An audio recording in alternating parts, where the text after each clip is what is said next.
यहाँ थे तो रामलीला में गए होंगे, मैंने मने करी चले गए। पापा आए हैं रात में घर पे, बहुत रोए हैं कि मेरी इज्जत चलेगी, मुझे बहुत पीटा है, मैं मुंह दिखाने लायक नहीं रहा पूरे गांव में।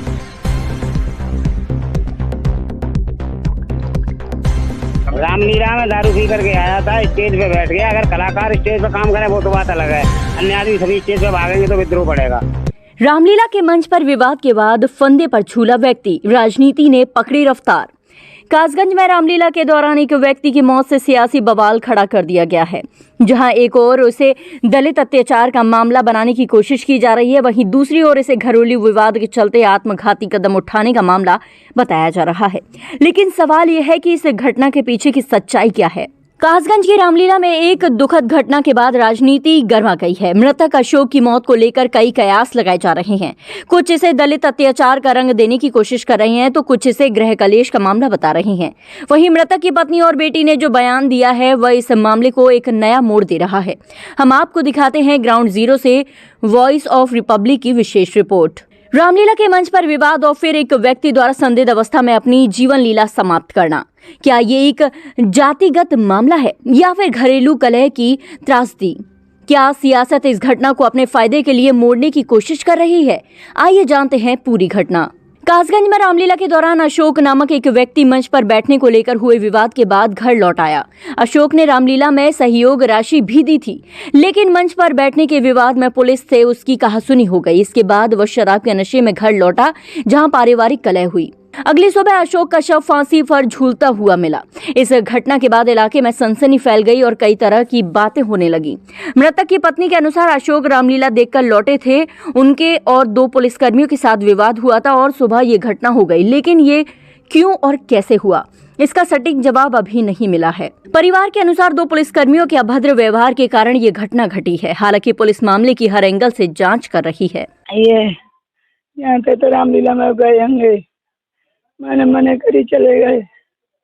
फिर वहाँ पर कुर्सी पे बैठे जाएंगे, वहाँ तो कुर्सी पे बैठे तैसे ही गाना सफेद वर्दी में है, सादा सादा पति वो करे मान लगा वो करके खींच कर फिर उनकी पिटाई लगाई है, खूब बहुत पिटाई लगाई है कि फिर भी घर को लाए हैं, आए होंगे कोई लाओ करके, मेरे को ना पता कौन लाओ।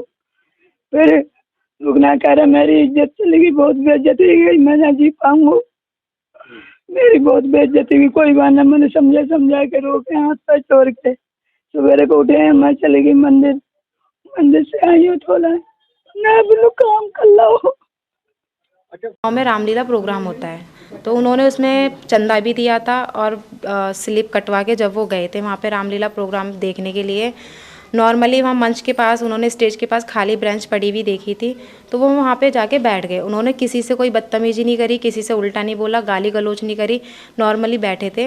विदाउट यूनिफॉर्म में कांस्टेबल ड्यूटी कर रहा था वहाँ पे, वो आया कॉलर पकड़ के गंदे तरीके से खींचता हुआ उसके पीछे ले गया, स्टेज के पीछे ले जाके 2-3 लोगों ने साथ में मिलके पता नहीं क्या सुना जा रहा है। और बाकी यही है कि पापा को बहुत ज़्यादा पीटा। पापा आए हैं रात में घर पे, बहुत रोए हैं कि मेरी इज्जत चलेगी, मुझे बहुत पीटा है, मैं मुंह दिखाने लायक नहीं रहा पूरे गांव में।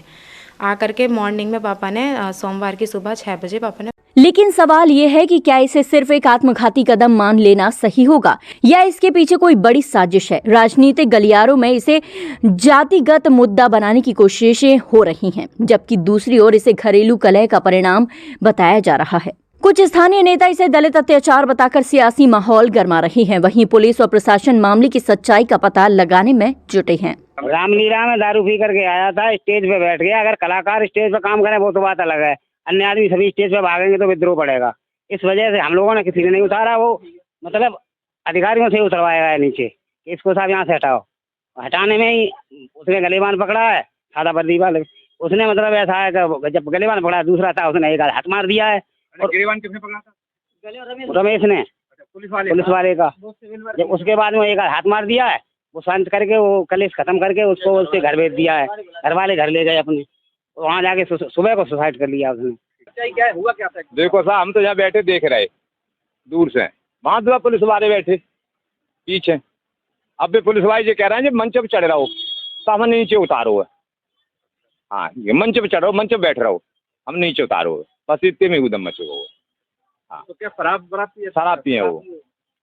क्या कर रहा था शराब पी के? शराब पी के बता रहा है मंच पे गया ऊपर, बदतमीजी कर रहा हूँ मंच पे। अच्छा, तो फिर पुलिस वालों ने उनको कहा होगा कि चलो नीचे नीचे आओ, पुलिस वाले यहाँ रोड पे ठाड़े, उनने भेजो आगे जाके हटाओ। तो क्या पुलिस वालों ने पिटाई उठाई भी की थी उसकी? अब हाँ हम तो बाहर बैठे, वहाँ तो कैसे हमें तो जहाँ बाहर बैठे हमें तो काम मालूम है।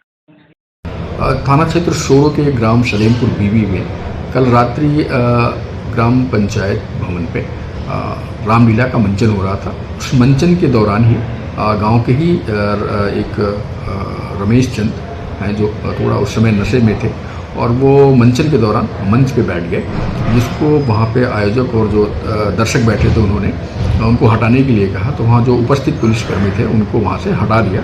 वो रात्रि में वहाँ से चले भी गए।